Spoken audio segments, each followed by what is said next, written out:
Mana turagushimye mu izina rya Yesu. Uduhaye umwanya mwiza wo kugira ngo tuganire ijambo ryawe. Ijambo ryawe rirakomeye kandi rifite imbaraga. Niryo ryaremye isi. Niryo rituma turuko.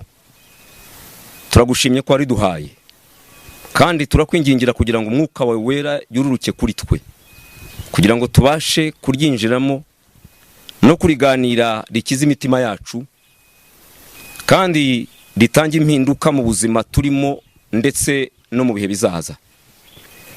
Dusenge amatwi n'imitima bizumva bikakira iri jambo kugira ngo hazaboneke impinduka, hazaboneke ubuhamya bushya, abantu bazavuka ubwa kabiri babyawe n'ijambo ryawe Yesu. Turyoheje mu mpande enye z'isi kugira ngo rizahindure benshi nabo bazahindukire kuguhimbaza. Tugiye kuganira rero, turarari ku mwuka wera kugira ngo atuyobore kandi ibyo washimye udushoboze kugira ngo tubigendanemo nawe. Urakoze mu izina rya Yesu no tubisabye. Amen. Amen. Tugiye kuganira ku magambo y'Imana. Umutwe w'amagambo tugiye kuganira uravuga ngo gusenga kubyara impinduka. Gusenga kubyara impinduka. Turasoma Ingoma za kabiri ibice ni 7 umurongo w'13 n'uwa 14. Haravuga ngo nindamuka nkinze ijuru imvura ntigwe, cyangwa ninteza inzige ngo zone igihugu, cyangwa ninohereza mugiga mu bantu banje, maze abantu banje bitirwa izina ryanjye nibicisha bugufi bagasenga, bagashaka mu maso hanje, bagahindukira, bakareka ingeso zabo mbi, nuko nanjye nzumva ndi mu ijuru, mbabarira igicumuro cyabo, mbakiriza igihugu. Turongeraho amagambo ari mu byakozwe n'intumwa ibice 3 umurongo w'19 kugeza ku wa 21. Haravuga ngo nimuhindukire, nuko mwihane muhindukire, ibyaha byanyu bihanagurwe, ngo iminsi yo guhemburwa ibone ukwiza ituruka ku mwami Imana. Itume Yesu niwe Kristo wabatoranirijwe kera, uwijuru ikwiriye kwakira, kugeza ibihe ibintu byose bizongera gutunganirizwa, nk'uko Imana yavugiye mu kanwa k'abahanuzi bayo rera bose uhereye kera kose. Tugiye kuganira rero amagambo nababwiye ngo umutwe wayo uravuga ngo gusenga kubyara impinduka. Jewe ugiye kubaganiriza nari umurasta, nza guhura na Yesu, ariko duhura mu ijoro naranye essence mu nzu ngomba kwiyahura. Hari mu mwaka w'9 mu kwezi kwa 3. Nari namaze kubona isi yampindukiyeho. Nari mfite ubuzima mbere yaho, ariko ninjiye mu kwezi kwa 2 kwa 3 ubuzima burahinduka. Buhindutse ndebya icyo maze kwisinda kibura. Yego. Nteranye imibare, ndayikuba, ndayigabanya nyikuramo, ntango umugabo mbura igisubizo. Nyibuze nsanga igisubizo nyacyo cyake muri baza ro kuyahura. Kandi ubwo ndiyahura ndi umurasta. Kandi abarasta bagendera ku mahoro. Amahoro kandi nayabuze. Bikwereka ngo nabandi bakihumuriza muri Rastafarisme amahoro ntayo. Amahoro tuyasanga muri Kristo Yesu. Haleluya. Amen. Aho mpuriye na Yesu iryo joro naraye ntasinziriye, mfite gahunda yo kwiyahura. Ariko bigeze mu gicuku cya 8:45 Yesu arantungura, ngiye kubona mbona ari mu kirere cy'Iburengerazuba, arampamagara anyereka Bibiliya, asomera amagambo muri Hosea ibice 4 umurongo wa 1 kugeza ku murongo wa 6. Aho ni ibipfundo byo guhamagarwa kanje rishingiye. Ampamagara ntuma ku gihugu. Yego. Haleluya. Amina. Rero uhereye uwo munsi iryo joro nubwo yamaze kuvugana nanjye arambwira ngo ibyanjye birarangiye, ibye biratangiye. yarambwiye ngo ibyanjye birarangiye, Ibyawe birarangiye. ibye biratangiye. Manuka ku gitanda nikubita hasi. Ayo marira narize ntabwo ndongera kuyarira. Wa mugambi wo kwiyahura warangiriye aho. Warangiriye aho. Tuzagenda tubyinjiramo tubiganira. Ubwo nagiye mu mazi mbibwiraho gatoya. Yego. Nari muri Rastafarisme. Nigenda nibeshya ko mfite amahoro. Ariko nikanga ngiye kwiyahura. Sinye kwiyahura mfite amahoro rero. Hari n'abandi bashobora kuba bameze nk'uko nari meze muri iki gihe. Yibeshya amahoro ariko atayafite. Akeneye Yesu. Ngo uzaguha amahoro. Amahoro Yesu atanga ntabwo ari nk'aya y'isi itanga. Yesu afite amahoro yinjira mu mutima akabanza akaguturisha. Hanyuma agahindura n'inyuma. Ari imbere akagaragara inyuma. Wanareba umuntu ukabona ko yafite kuko atari yandi twiha igihe twihumurije. Rero tugiye kuganira ku gusenga kubyara impinduka. Dusomye amagambo ya hano mu Ngoma za 2 atubwira ngo Imana iganiriye na Salomo avuye gusenga no kwitambira ibitambo. None iramubwira ngo niramuka ikinzi ijuru ivura ntigwe. Ubwo Salomo yari yimurikiye urusengero. None ajya kuyisaba kugira ngo izatabara abisirayeli bazabagiza akaga. Yego. Nayo iramubwira ngo ni ikinga ijuru imvura ntigwe.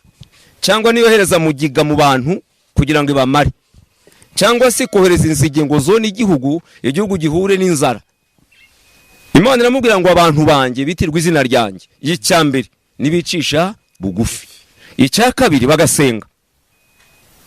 Icya gatatu aya ni amagambo akurikirana.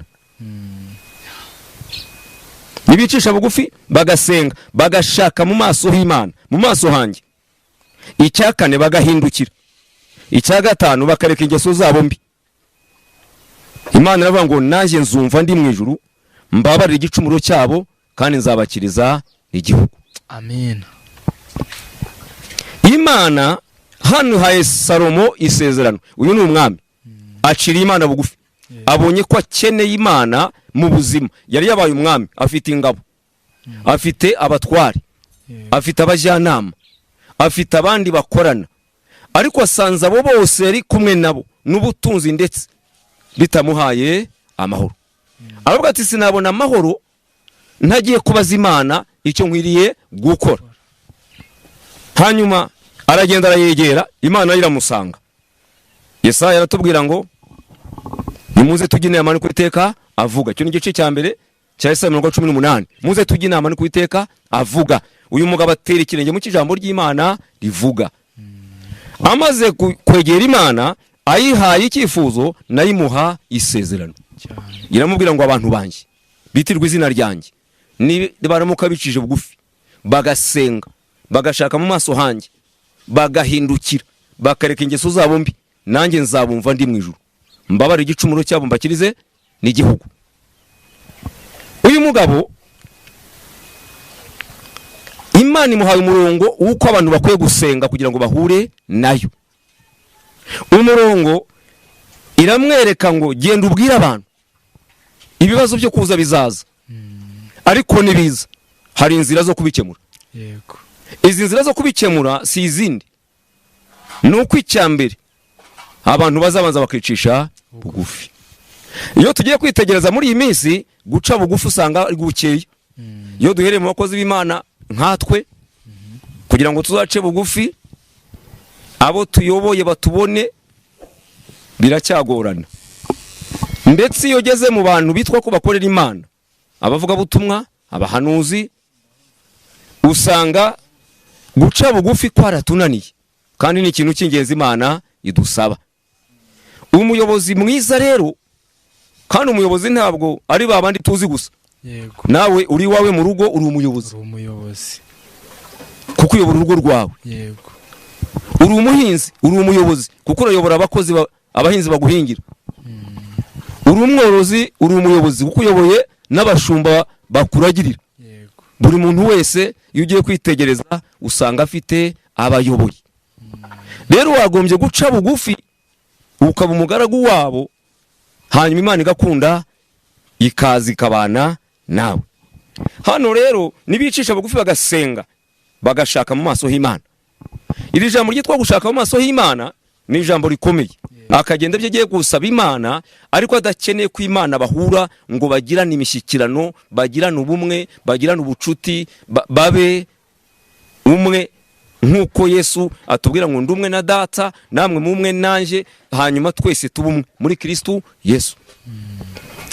Rero birakwiye ngo tubanze dushake mu maso h'Imana mbere gushaka bya bindi bitugoye, kandi ni byiza kubishaka ariko twakabaje twashaka ubifite. Yego. Yongeraho ikindi aravuga ngo numara kubona mu maso hanjye muzahindukira. Imana ni nk'indorerwamo, iyo wamaze guhura nayo ukireba muri yo umenya uwo uri we.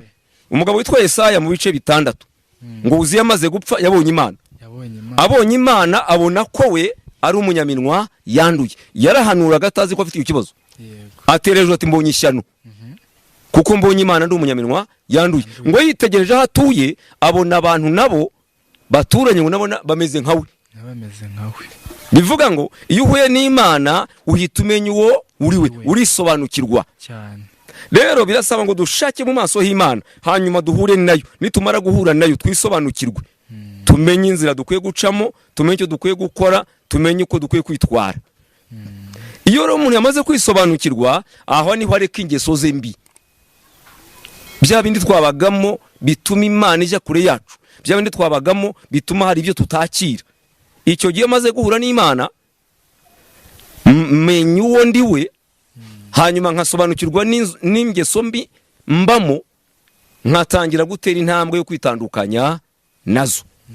Aha rero niho Imana ngo izumva, hanyuma imanukire ive mu ijuru izitubarira ibicumuro byacu, hanyuma idukirize n'igihugu. Igihugu ntabwo ari u Rwanda gusa, si Tanzania na Kenya n'ahandi. N'inzu yawe ni igihugu, n'ahandi ukorera ni igihugu. Hari aho ukorera, icyo nicyo gihugu cyawe uyoboye. Yego. Aho rizamanuka ihagusange, nihagusanga izakiza ibyaho. Nikiza iby'iwawe igakiza iby'iwanjye, igakiza ibyo kwa naka no kwa naka, nuvuga ngo twese tuzaba mu mahoro, hanyuma umugisha twari dukeneye uzadusesekaraho kubera ko Imana yarurukiye aho dutuye. Yego. Dusoma amagambo yandi yo mu byakozwe n'intumwa atubwira ngo twihane duhindukire, ibyaha byacu bihanagurwe, iminsi yo guhemburwa ibona ukwiza iturutse ku Mwami Imana. Kwihana hano hatweretse ngo tureke ingeso zacu mbi, ni kwi murongo ushoje uvuga wo mu ngoma za 2:14. Yego. Tureke ingeso zacu mbi. Kureka ingeso mbi ni ukwihana. Kwihana rero ni hurizo rikomerera abantu. Kwihana kuri mu buryo bubiri, hari kitwa kwatura hakamo no kwiyeza. Na amagambo abiri akunda gusa naho agoye abantu bakayavanga, ariko kwihana kubamo kwatura kukabamo no kwiyeza. Kwatura biru kwabyo bifite intambwe zabyo, no kwiyeza gufite intambwe zako.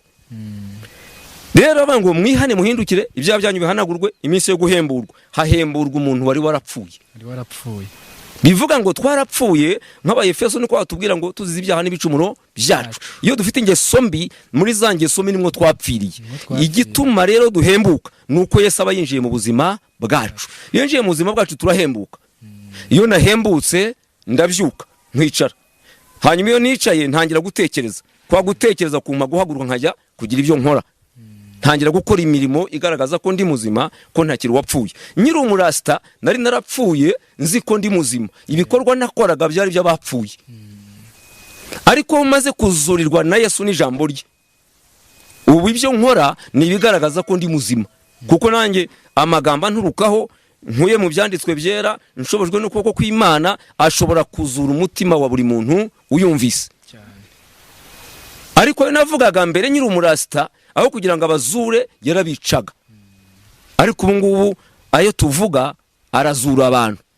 Rero hano haratubwira ngo twihane duhindukire, ibyaha byacu bihanagurwe, iminsi yo guhemburwa no kwiza ituruka ku Mwami Imana. Yohereze Yesu Kristo hanyuma ze akore ivy'Imana yamutumye gukora mu bantu bayo. Haleluya. Amen. Rero turimo turaganira ku magambo afite umutwe uvuga ngo gusenga kubyara impinduka.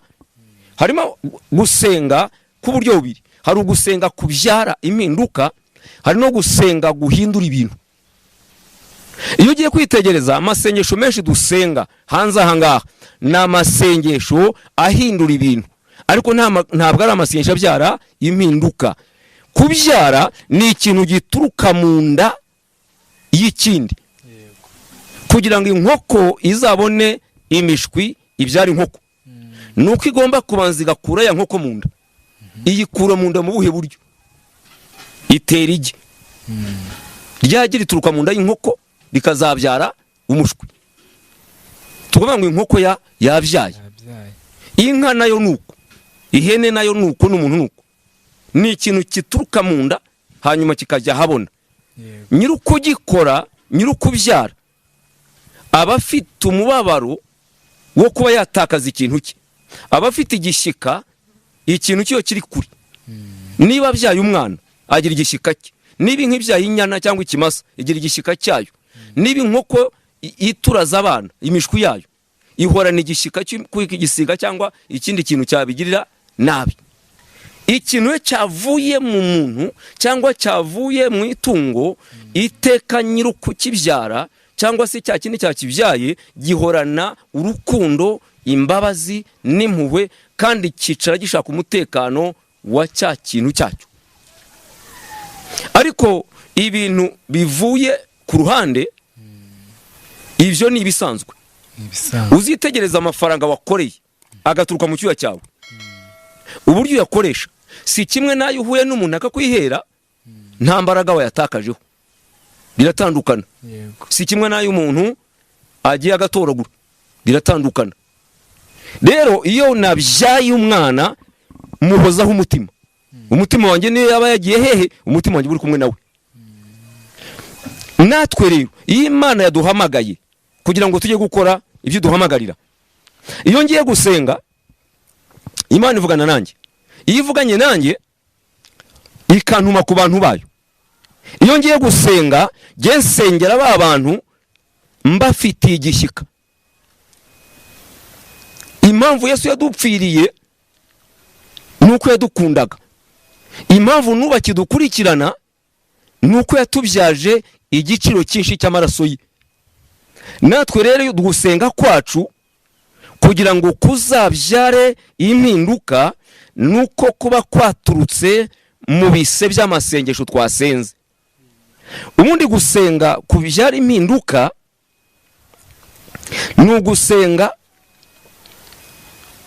niko gusenga gukenewe muri ibi bihe. Niko gusenga abantu bari bakeneye, abantu bahamagawe n'Imana. Bene uko gusenga guhindura ibintu, iyo kuje gusenga guhindura ibintu ko ntabwo kuzazana impinduka mu bantu, ahubwo impinduka kuyizana mu bintu. Munkurikire neza, gusenga guhindura ibintu ubu niko gusa naho kuriho ubu ngubu, niko abantu benshi bagenderamo, niko abantu benshi batuyemo. Ni kwiza, ariko gubyara ibitangaza, uko gusenga uko kubyara impinduka, ugusenga guhindura ibintu kuzana ibitangaza. Ibitangaza kwazanye ni iby'igihe gito. Gusenga guhindura ibintu ntabwo kujya kuzana abantu. Ugusenga guhindura ibintu kuzana ibintu, ariko ntabwo kuzana abantu. Uku ni ugusenga gukora ibitangaza. Ibitangaza biracuya, ni iby'igihe gito. Iyo dushaka kubireba tubirebera neza mu ijambo ry'Imana. Gusenga guhindura ibintu tubirebera mu byanditswe byera. Iyo dusomye kuva ibice 14 umurongo w'10 kugeza ku 12, ngo Farawo atuza Abisirayeli barimo barava Egiputa bagiye Kanani, bageze ku nyanja. Farawo ngo arabakurikira, abatuzi bahindukira na Mose, watujyanye kujya gupfira hano mu Egiputa, nta mfa dusizeyo. Baritotomba barivovota, bahindukira na Mose bati uje kudutsinda hano n'abana bacu n'abagore tuzabahamba hehe ko nta mfa ziraha.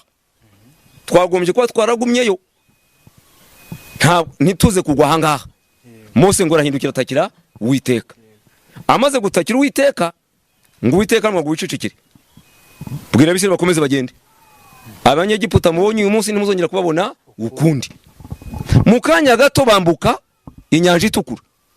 Bamaze kuyambuka bageze hakurya ngo batera indirimbo bararirimba. Igice cya 15 uhere ku murongo wa mbere ugahera ku murongo wa 6 baraturirimbira rwose tukabona ko Imana yakoze ibikomeye. Reka tuhasimbukire twumve kuva ibice 16 ibice 15 indirimbo ya Mose.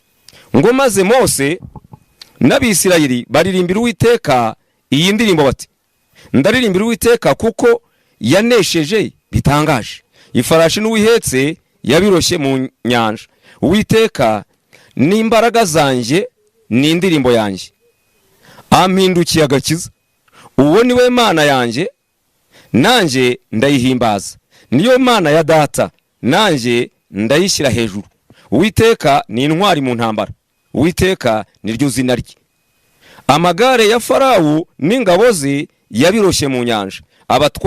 Abatwara imitwe yatoranije barengewe n'inyanja itukura. Imuhengeri habarenzeho, barokeye imuhengeri nk'ubuye. Uwiteka ukuboko kwawe kw'iburyo gutewe icyubahiro n'ububasha bwako.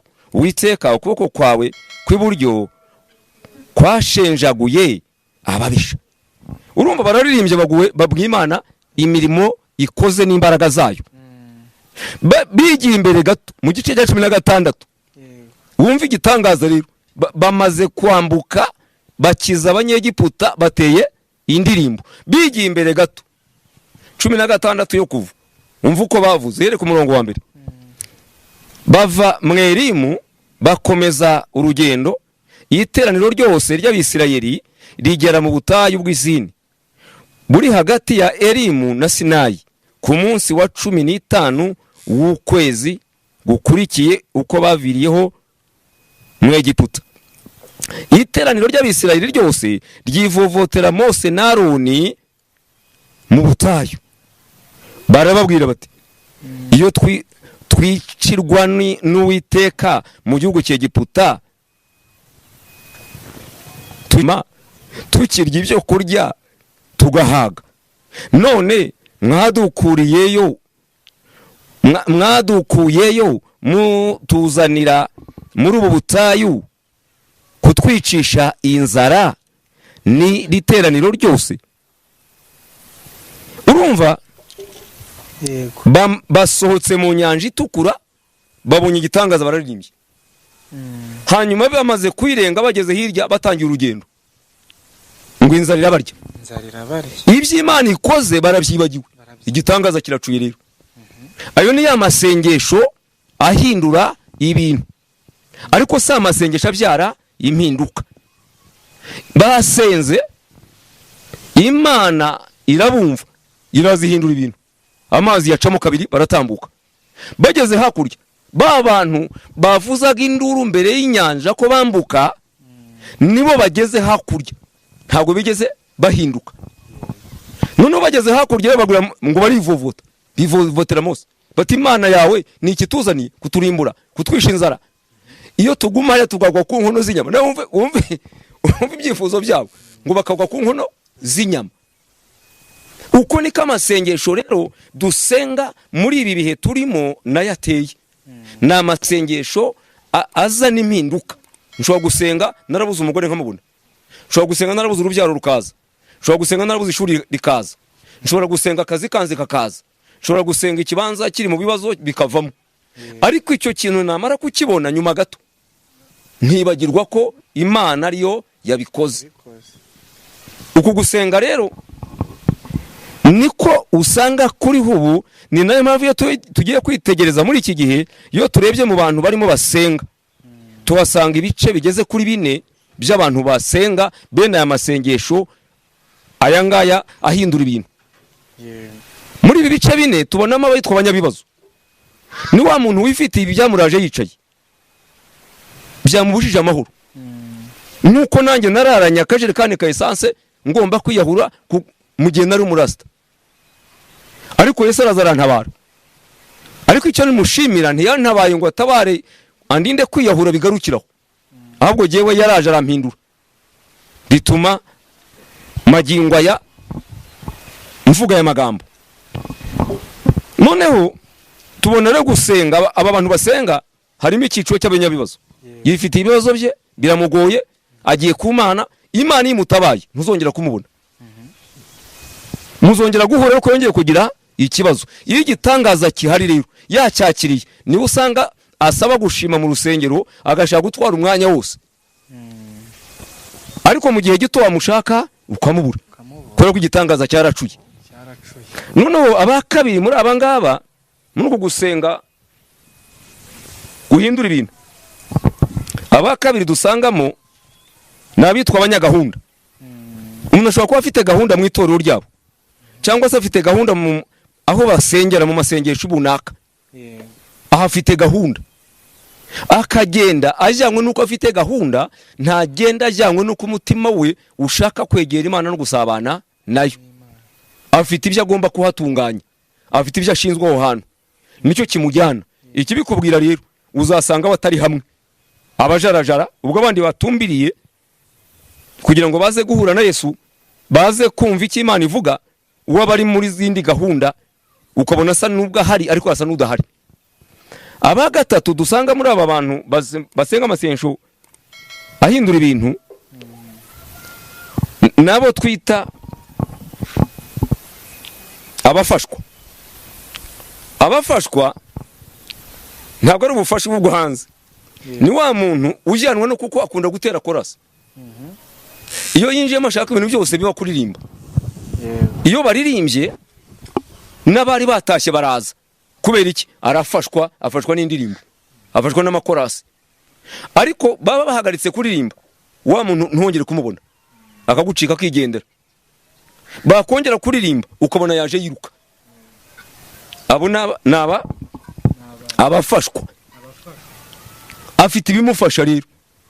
Aba kenshi ijambo ry'Imana rigiye mu bene abangaba ntongera kubabona, barisohokera bakigendera. Muzabirebere muri za korali, ushaka gusanga korali ziririmba cya gihe cyose iteraniro ritangira n'igihe ryo gusoza bakaba barahari, ariko ijambo ry'Imana ryaza bamwe bagaca abandi bagaca abandi bagaca, ukongera kubabona bababwiye ngo nibagaruke baririmba indirimbo isoza amateraniro cyangwa baririmba indirimbo yo gutura, ukabona nibwo bongeye bagarutse.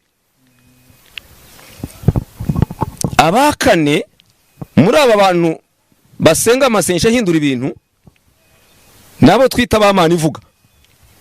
Aha abantu banyuve neza bataza kubitwara nabi, ni wa muntu ukunda kumva ubuhanuzi, ntagenda agiye gushaka Imana, agenda agiye ngo bamuhanurire. Iyo asanze abahanuzi badahari avuga ko nta Mana ibaho. Iyo asanze wa muhanuzi azi atahabonetse aravuga ati uyu munsi nta Mana turi bubone. Ariko iyo ahageze agasanga abahanuzi barahari, atahavuga ngo uyu munsi Imana yadusuye. Hari n'abantu rero b'abahanuzi nabo bameze gutyo, bafite uwo mwuka, ntibagenda bagiye gusenga Imana no gusabana nayo, ntibagenda bagiye gufasha abantu b'Imana kugira ngo bave mu bibazo, ahubwo bagenda bagiye kugira ngo baze guhanura, batahe bemewe, batahe bakomewe amashyi, batahe bemeje abantu. Aba nabo barahari. None ngo bene aba ibi byiciro uko ari bine mvuze, amasengesho yabo rero ntashobora kubyara impinduka, ahubwo aya ngaya ahindura ibintu. Rero guhindura ibintu ni byiza, ariko abantu baba basigaye inyuma badahindutse. Iyo umuntu atahindutse na bya bintu byahindutse ejo bizangirika. Mbere yo guhindura ibintu twagombye kubanza guhindura abantu. Mbere yuko Yesu akora ibitangaza bitanga imitsima n'ibindi, yarabanza akakiza umutima. Niyo yajya gukiza umurwayi bamuzaniye ikirema ngo gihetswe na bane mu ngobyi, bagakuraho ibyari bisakaye inzu bakamanurira aho Yesu yari yicaye, ngo rero baje mu bwiha byawe ureba bariwe. Abandi bati umuntu wigereranya n'indi, abo n'abafarisayo. Arabaza ati se kubabarira ibyaha no gukiza indwara gikomeye niki? amaze kumubarira ibyaha ati genda n'uburwayi bwawe burakize. Ngo gusenga rero guhindura ibintu niko usanga dukunze kubamo cyane, kandi niko abantu bamenyereye, ariko rimwe na rimwe ntabwo abantu tubarenganya, kuko ubundi gusenga birigwa ariko ntibigeze babona inyigisho zigendanye no gusenga. Rero gusenga kubyara impinduka rero, uko niko Salomo Imana yamweretse.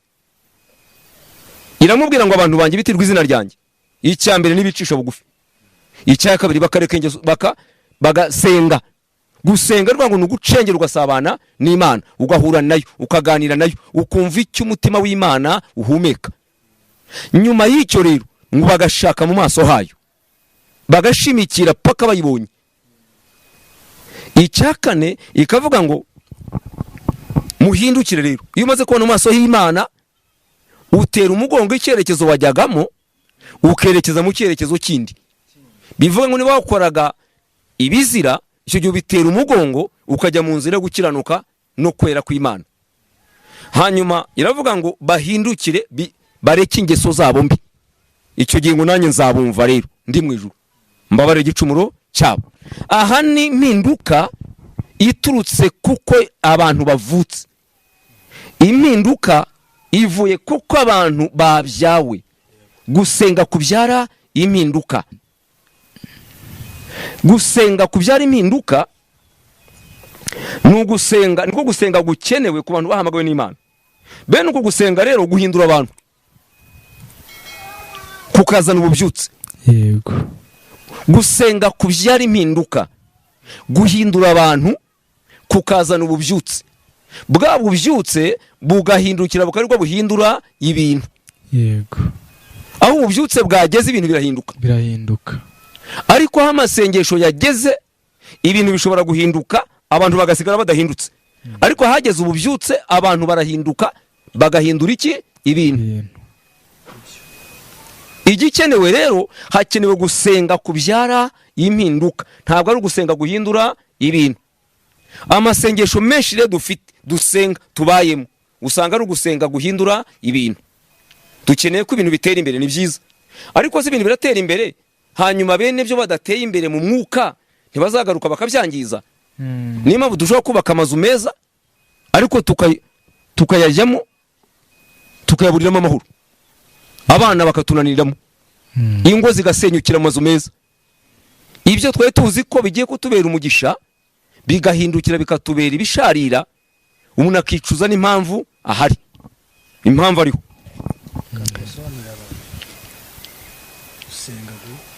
Kubyara impinduka. Iyo dukurikiye amateka duciyemo y'uko gusenga kubyara impinduka no gusenga guhindura ibintu, tubona ishusho iteye itya kuva muri 1994 kugeza magingo aya. Ishusho tubona muri iki gihe tubayemo muri iyi minsi, yego, iteye itya. Kuva 1994 kugeza mu 1994 kugeza mu 2004, iki cyari igihe Imana yahaye abantu bashinzwe politiki kugira ngo bagarure imitima y'abantu, bayihe umutekano, bayisubizemo ibyiringiro, bayiheshe gutekana no gutuza. Ni igihe Imana yakoresheje abanyepolitike kugira ngo abantu batatu ngiye kuvuga babashe gutuza no gutekana, tugendanye n'amateka twari tuvuyemo ya jenoside yakorewe Abatutsi uhereye muri 1990 kugeza 1994. Abantu bari bavuye hanze, bari batashye bagarutse mu Rwanda. Hari abandi bari bakomeretse bahemukiwe, hari n'abandi bahemutse. Abo bari abantu batatu. Hari abagarutse iwabo batashye, impunzi zahunze kuva za 59. Hari n'abari mu gihugu hano bari bamaze guhemukirwa, hari n'abari bahemutse. Abo ni abantu batatu. Ari abari batashye bumvaga iki gihugu batari buramuke bitewe n'amahano yaramaze kukibamo. abari bagisanzwemo nabo hari abari barokotse jenoside bakavuga batari ko nubwo tubonye bukeye ntituzi ko bwira. None hari n'abari bahemutse rero nabo bavuga bati katubayeho. Abo bantu bose uko ari batatu nta n'umwe wari ufite umutekano, nta byiringiro by'ejo hazaza byari bihari. Imana itanga igihe cy'imyaka 10 kuva 1994 kugeza 2004 mu gihe cy'imyaka 10 kugira ngo abanyepolitike bongere kugarura imitima y'abantu, none babaho umurongo mwiza, babahe umutekano, babagarura ibyiringiro by'ejo hazaza, kuko nta wari uzi ko ashobora kubaho. Tugeze Imana imaze kugeza 2004, iyo ari imyaka 10 yo gusubiza abantu ibyiringiro n'umutekano. Leta ikora ibyagomba gukora ndetse irenza n'ibyari bikenewe. Twinjira muri 2004, kuva 2004 kugeza 2014, iyo n'indi myaka 10 Imana yari ihaye itorero kugira ngo itorero rihindure ibintu, rihindure n'abantu, hanyuma ryambutse igihugu cyinjire mu masezerano y'Imana. Imana yari itanze umwanya ku itorero kugira ngo rizane ububyutse rero, kuko imitima y'abantu yari yarapfuye. Igihanisha bamwe abahemutse bihane, abahemukiwe bona uko batanga imbabazi. None imitima y'abantu yongera ibohoke, Imana yiturimo, abantu babohoke, abantu bahinduke, noneho babashe no kuba umwe mu gihugu. Ari abaturutse hanze batashye igihugu nk'abari baragiciwemo, ari n'abari bahemutse n'abari bahemukiwe, bose biyumve nk'umuntu umwe kuko bahujwe na Kristo Yesu. Ijambo ry'Imana ryatubwira ngo Yesu yicishije ubwanzi ariko rusika rwadutanyaga kugira ngo twese tubashe kubona amahoro, tuba umuntu umwe muri Kristo Yesu. Icyo ni kitorero ryagombaga gukora muri iyo myaka 10, ryagombaga guhindura abantu, rigahindura ibintu, hanyuma ububyutse bukaboneka, ibintu bikagenda neza. Itorero rero ryabaye nk'irirangaye, rirateshuka mu nshingano zaryo.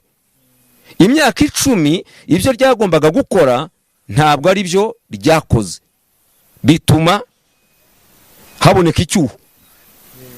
Niyo mpamvu ubona hariho ibintu bimeze nk'ibyo tubona muri iyi minsi tutakwirwa turondora ubu ngubu ngo dusubiremo.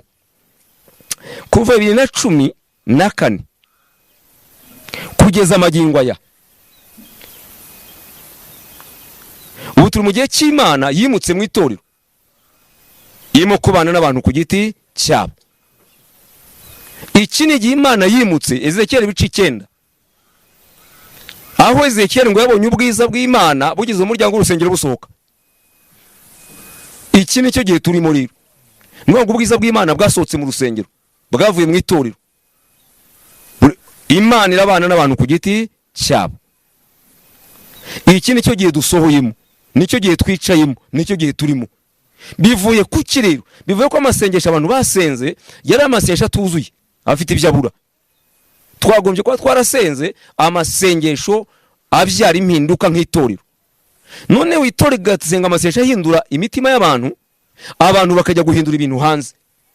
Ariko twasenze amasengesho azana impinduka, atanga impinduka, amasengesho ahindura ibintu. Tuhindura ibintu, twibagirwa inshingano ikomeye yo guhindura abantu. Iyo tugiye muri Matayo ibice 28 murongo wa 18 wa 20, Yesu abwira abigishwe ngo nimugende mu mahanga yose muhindure. Abatumye guhindura, ntiyabatumye guhindura ibintu, yabatumye guhindura abantu. Rero twagombye kuba twarakoze nk'itorero, twarahinduye abantu, abantu bagahindura ibintu. Ariko twahinduye ibintu twibagirwa guhindura abantu. Niyo mpamvu turimo tubona ibisa n'ibyo tubona ubu ngubu. Ireki birakenewe ngo tugaruke nyuma rero turebe ngo aya magambo Imana yabwiye Salomo yo mu ngoma za 2 ibice 7:13-14 kugira ngo atubyarire umusaruro, byagenda bite? N'Imana niyo mukwikinza ijuru. Yesu yo twitegereza muri ibi bihe tukaribaza abantu bafite, tukareba intambara abantu barimo barwana, aho ni twasanga kuri bamwe ijuru ryarakinzwe, hari bene ibi bibazo. Hakenewe rero abantu bagomba guhagarara bakaba amabuye akomeza abandi, hakaboneka aya masengesho abyara impinduka aho kugira ngo tube mu masengesho ahindura ibintu. Ikibazo dufite ubu, turi mu gihe cy'ubuhenebere, kandi ubuhenebere ubona bukomeye. Ibi ni ibihe Imana yagiye ivuga mu myaka ya za 2000, igenda ivuga ko hazabaho ubuhenebere ariko buzabanziriza ububyutse. Ivuga ko ububyutse buzaza, itanga n'ibimenyetso bizerekana kuza k'ububyutse. Icya mbere yavuze, Imana yabwiye abantu ngo igihe tuzabona abantu bananiwe. Icyo ni icya mbere, abantu bananiwe. Vuga ngo abantu barasenze kuva za 95 na 6 barasenga 2005 barasenga 2010, none abantu barananirwa. Ubu umuntu muravugana ati igihe nasengeye Imana ntiyanabaye, igihe nasengeye nanjye nararushye, iyo Mana umenyita nahaba mwaratubeshye. Abo bantu barananiwe. Urongo tujye gusenga ati turananiwe, twarananiwe. Abo barananiwe barahagarara. Abakabiri bya kabiri yavuze, yaravuga ngo abantu nyuma yo kuba zabananiwe ngo nta mpamvu yo gusengera abantu bazaba bafite. Urabwira umuntu tugusenga ati ndasengera iki? Ikibanza narakibonye, inzu narayubatse, umugore naramushatse, abana narabyaye, kaminuza narize, akazi karahari, buruse ndayifite, mfite visa ngenda uko nshaka, hagaruka uko nshaka. Vuga ngo buri kantu kose yamaze kukageraho, arareba agasanga ntacyo gusengera kigihari. Icyo gihe amatorero menshi yasengeraga ibibanza, ashaka insengero, ashaka sonorizasiyo, ubu byose arabifite, insengero zirabifite. Rero abantu bo kubizana barahari, ntacyo gusengera kigihari. Icya gatatu yavuze, iravuga ngo icyo gihe ngo abantu bazabahuze. Iyo ugiye kwitegereza ubure umuntu ngo tugende gusenga, atari ko jewe nkora kumanywa nkiga nijoro, muri weekend tugende, ati weekend nibwo njya kurangura, nibwo mba ndi mu kwanuka ka business kanjye kamfasha ubuzima. Ugasanga ntabwo abantu bagifite umwanya wo kwegera Imana. Niyo mpamvu usanga rero turi mu gihe kimeze gitya cy'ubuhenebere, ariko ibyiringiro dufite nuko mu minsi iri imbere twitegura ububyutse Imana ishaka kugarura mu bantu bayo. Rero birakwiye ngo dukanguke rero, nkuko ubutumwa bwiza ibyakozwe n'intumwa byatubwiye ibice 3:19, twihane duhindukire, ibyaha byacu bihanagurwe, iminsi yo guhemburwa ibone gukwiza. Birakwiye ngo dukanguke, duhembuke, hanyuma tubone kuba abantu bahindutse bajya guhindura ibintu. Tuba abantu bakangutse bahindutse bajya guhindura abandi. Twe kuba masengesho azana impinduka, twe kuba masengesho ahindura ibintu, ahubwo tube masengesho abyara impinduka. Yego. Masengesho abyara impinduka, azana ububyutse, byutse bugahindura abantu, abantu bagahindura ibintu. Yego. Ariko amasengesho ahindura ibintu, ayazana ibintu ariko ntazana abantu. Bya bintu byaje abantu bagaruka nyuma bakabikoramo ibidakwiriye gukorwa. Yego. Ya, ubutumwa turi kugenda tugana ku musozo w'ubutumwa. Mu by'ukuri iyi message ndumva ikomeye cyane. Igenewe abaki muri rusange. Iyi message igenewe abakozi b'Imana n'abantu babya ubwa kabiri bamaze gukomera, bashaka kurya ibiryo by'umwuka bikomeye byo kubarera kugira ngo mu minsi iri imbere Imana izabakoreshe mu gihe kije. Yego. Imana izabakoreshe mu gihe kiri imbere kije. Yego. Mu by'ukuri ni nk'iki wabwira abantu badukurikiye muri aka kanya? Icyo nakangurira abantu badukurikiye muri aka kanya, yego, nuko ibihe turimo ari ibihe biremereye, kandi biteguriza ububyutse buzahindura amahanga, bugatuma itorero rya Kristo rizamuka. Ngo ububyutse buzateguriza ko Yesu aza gutwara itorero. Iki gihe rero Imana irimo irahagurutsa abantu b'abanyambaraga, irimo irabanyuza mu bintu bikomeye. Rero yego, iyo unyura mu bikomeye uba ugomba kurya n'ibiryo bikomeye. Hari igihe rero akenshi iyo abantu bavuze ngo Yesu azaza, abenshi baravuga ngo bavutse bavuga ngo Yesu azaza, ukena n'ubu baracyavuga ngo Yesu azaza. Mu by'ukuri Yesu azaza ryari? Kuza kwa Yesu ntabwo ari si twe tubimenya. Nawe yaravuze ngo ibyo byahishwe abantu ndetse nawe ntabizi. Uwo ni umunsi uzwi na data wenyine. Icyo twe dukora tubwira abantu ubutumwa bwiza bw'ubwami bubategurira kwakira umwami Yesu n'ubwami bwe. Yego. Noneho niyo ataza kugeza mu myaka 5,000 cyangwa mu myaka 20,000, ariko wowe mu kwezi gutaha yaza. Yego. Iyo wapfuye Yesu aba yaje. Iyo yungu yagiye Yesu aba yaje. Wagombye kwitegura rero kuko ntuzi ngo wazaza ryari. Twireba aba rusange ngo azaza iwe. Yego. Yese nzi azaza iri wanjye. Reka nitegure rero. Iyo umujura uzi ko azakwiba ko nta guteguza. Ariko tubwo mfite ibintu umujura ashobora kuntera. Uba maso ugashyiraho uburinzi. Kugira umujura naza azasangira maso kandi ufite uburinzi. Yego. Rero na Yesu tuzi ko azaza, ko bizagenda kose azaza. N'igihe ataraza rusange ariko kuri je wazaza. No kuri wo wazaza. Ba maso rero. Hanyuma umenye uko kwiye guhagarara no kwitwara kugira ngo nazasange uri maso kandi warubahirije ibyo agusaba. Yego. Kuza kazaza ntazatinda. Kandi warabyivugira ngo azaza nk'umujura. Yego. Kandi bujya umuntu azigiye umujura ari buzire yaba maso. Rero kubera ko tutazigiye azazira ubwo dutunganye mbese dore twitunganyije cyane ko agiye kuza. Aya magambo mvuze arasa n'amagambo aremereye. Yego. Kandi azumvwa n'abahanga n'abantu babashije kubanza kwitonda no gukurikira cyane. Yego.